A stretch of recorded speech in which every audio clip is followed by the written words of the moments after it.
Девушка по имени Наталья давно мечтала о путешествии в Африку. Она всегда была увлечена природой и животным миром этого загадочного континента. Ее сердце замирало от волнения, когда она наконец-то решила отправиться в свое долгожданное путешествие. Заранее Наталья подготовилась к этой поездке. Она продолжала учить английский язык, чтобы не испытывать проблем со связью, и изучала особенности местной культуры и традиций. Ее целью было окунуться в атмосферу Африки, познакомиться с ее разнообразными животными и насладиться красотой ее природы.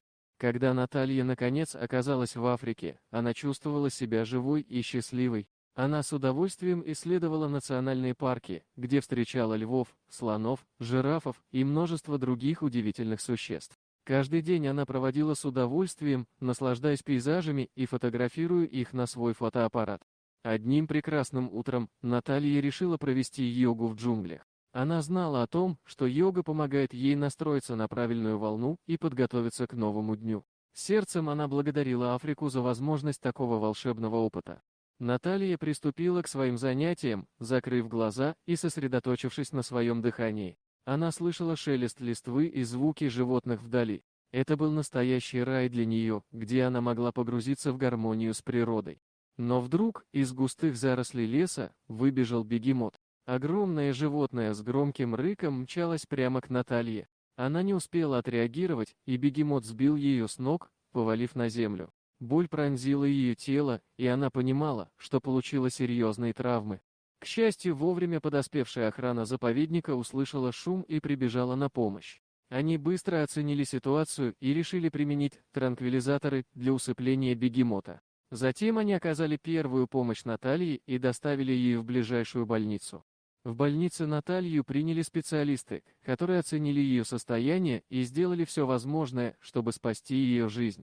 Она была очень благодарна всему медицинскому персоналу за их профессионализм и заботу. Постепенно, с каждым днем Наталья начинала поправляться.